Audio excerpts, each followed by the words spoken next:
Hello friends, તમારા બધાનું સ્વાગત છે મારી ચેનલમાં લાઈફસ્ટાઈલમાં. તો અહીંયા આપણે કુદરતી અને નેચરલ એવી અહીંયા મહેંદી છે ગ્રીન, એમાંથી આપણે બ્લેક મહેંદી બનાવીશું. તો મારી સાથે આ વિડીયો સેટ સુધી તમે જોતા રહેશો. તો ગ્રીનમાંથી આપણે બ્લેક મહેંદી કઈ રીતે બનાવીશું, અને અહીંયા મેં કુદરતી અને નેચરલ મહેંદીનો યુઝ કર્યો છે.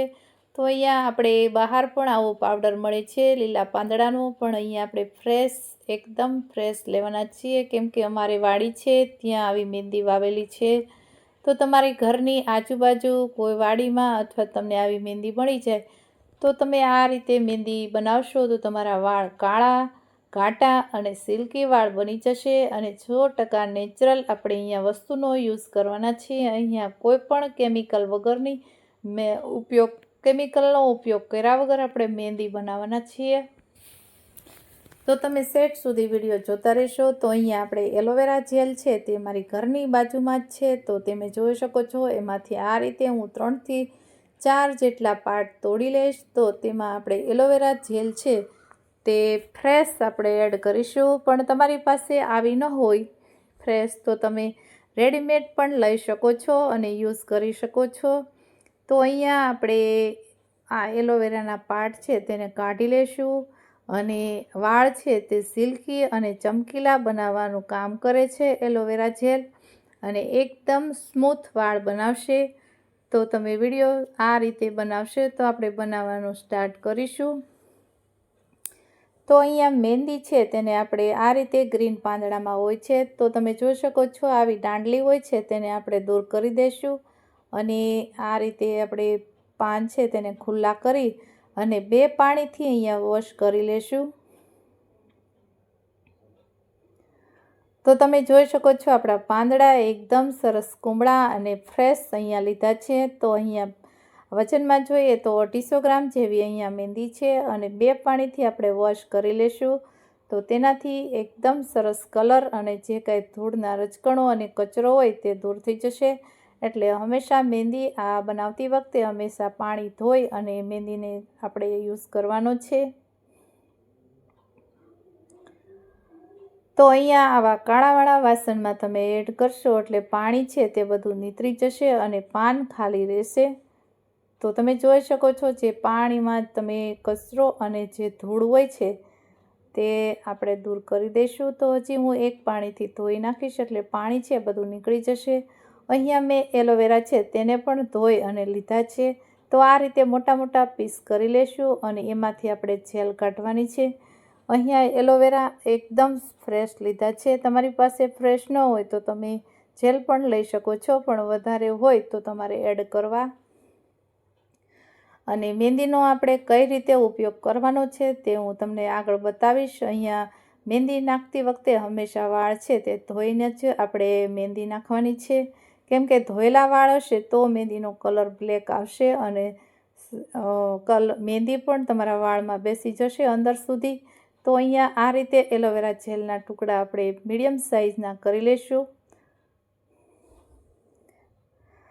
અહીંયા આ જેલ છે તે એકદમ ચીકણી હોય છે, એટલે વાળ છે તે સિલ્કી અને સ્મૂથ અને ચમકીલા બને છે. તો તમે જોઈ શકશો મહેંદી હું બનાવીશ ત્યારે એકદમ ચીકણી અને એકદમ ચમકીલી બનશે મહેંદી. અને તમે આવી મહેંદી તમે એકવાર ઘરે બનાવી લેશો તો તમે વારંવાર ઘરે બનાવવાનો જ આગ્રહ રાખશો. તો હું અહીંયા 7 થી 8 વર્ષથી આ મહેંદીનો યુઝ કરું છું. તો મારા વાળ તમે જોશો તો વાળ લાંબા, કાળા અને સિલ્કી અહીંયા બનશે. કોઈ પણ કેમિકલનો ઉપયોગ હું મારા વાળમાં કરતી નથી. અને આવી રીતે ઓસડિયા તમે 1 થી 2 ઓસડિયા આપણે એડ કરીશું એટલે વાળ છે તે સારા એવા રહે છે અને મહેંદીનો કલર પણ બ્લેક આવી જશે. તો તમે સેટ સુધી આ વિડીયો જોશો તો તમને ખ્યાલ આવી જશે. હવે અહીંયા આપણે જેલ એડ કરી દીધી છે, તો હવે એને સાઈડમાં મૂકી દઈશું. અને આપણે લીંબુ છે તે માથામાં ખોડો હોય તો દૂર કરે છે અને વાળ મહેંદીનો કલર લાવવાનું કામ કરશે. તો અહીંયા ખોડો તમારા માથામાં હશે તો પણ દૂર થઈ જશે. માથામાં ખંજવાળ આવતી હોય તો પણ દૂર થઈ જશે. અહીંયા લીંબુ આપણે 2 એડ કરીશું, કેમ કે 250 ગ્રામ મહેંદી છે એટલે આપણે 2 લીંબુનો યુઝ કરીશું. કેમ કે મારા વાળ લાંબા એટલા છે એટલે આપણે મહેંદી પણ વધારે લેવી પડશે. તમારી જેટલી લેન્થ હોય એ પ્રમાણે તમે મહેંદીનો યુઝ કરી શકો છો।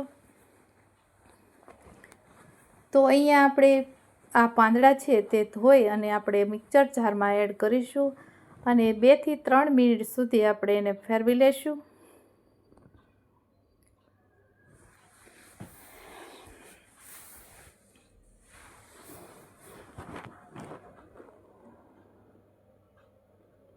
તો અહીંયા આપણે લીંબુ પણ એડ કરી દીધું છે। તો અહીંયા આપણે ભાંગરો પાવડર એડ કરીશું। તો ભાંગરો છે તે વાળ કાળા કરવાનું કામ કરે છે અને અહીંયા તે ઓસડિયાવાળાની દુકાને મળી જશે। તો ઇઝીલી તમને ભાંગરો આ પાવડર છે તે એડ કરશો એટલે વાળ છે તે બ્લેક થઈ જશે। અને અહીંયા 1 ચમચી જેટલું આપણે સિકાકાઈ પાવડર એડ કરીશું। તમે અરીઠા પાવડર પણ એડ કરી શકો છો, પણ એમાંથી ફીણ થશે એટલા માટે આપણે એડ કર્યા નથી। તમારે એડ કરવું હોય તો કરી શકો છો। તો અહીંયા આપણે 2 ઓસડિયા એડ કરીશું અને હવે મિક્સરને બંધ કરી અને એકદમ ફાઇન પેસ્ટ બનાવી લઈશું।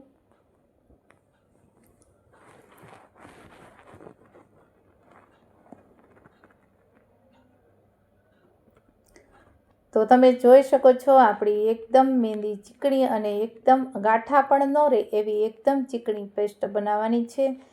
તો હવે એક આપણે લોખંડનું વાસણ લેવાનું છે, તેમાં આયરનનું પ્રમાણ હોય છે। તો વાળ છે તે બ્લેક કરવાનું કામ કરે છે, એક કુદરતી એક આયરન હોય છે। તો તમે આ મહેંદી છે તે લોખંડમાં હંમેશા પલાળશો એટલે મહેંદી છે તે કુદરતી બ્લેક થઈ જશે। તમે જોઈ શકો છો થોડીક વાર 2 મિનિટ જેવું થયું છે તો પણ મહેંદીનો કલર ચેન્જ થઈ ગયો છે। અહીંયા ગ્રીન છે અને આ સાઈડમાં તમે જોશો એટલે બ્લેક દેખાશે। તો હવે હું બંને મહેંદીને મિક્સ કરી દઉં છું અને અહીંયા 7 થી 8 કલાક આ મહેંદી તમે રાખશો એટલે કલર છે તે એકદમ બ્લેક થશે અને વાળ પણ બ્લેક થઈ જશે, વાળ કાળા અને સિલ્કી થઈ જશે। તમે જોઈ શકો છો આ રીતનો ગ્રીન કલર છે। તો હવે અહીંયા આપણે 3 થી 4 અથવા તો 6 થી 7 કલાક સુધી તમે રાખશો એટલે મહેંદી છે તે કલર ચેન્જ થઈ જશે। તો તમે જોઈ શકો છો બ્લેક મહેંદી થઈ ગઈ છે। તો હવે અહીંયા હું મારા વાળમાં જ યુઝ કરું છું। તમે જોઈ શકો છો મારા વાળ એક પણ સફેદ નથી અને લાંબા પણ એટલા છે। તો અહીંયા હું જાતે યુઝ કરું છું। અહીંયા ગ્લો પહેરી લીધા છે કેમ કે હાથ છે તે બ્લેક થઈ જશે એટલા માટે। તો અહીંયા તમે આ રીતે મહેંદીનો યુઝ કરશો તો અમારી આ ટ્રીક સારી લાગી હોય તો વિડીયોને લાઇક કરજો, શેર કરજો અને અમારી ચેનલને સબસ્ક્રાઈબ કરવાનું ભૂલશો નહીં। બાજુમાં આપેલું બેલ આઇકન પ્રેસ કરશો એટલે નવી નવી ટ્રિક્સ અને ટિપ્સ તમને સૌથી પહેલાં જોવા મળશે। Thank you.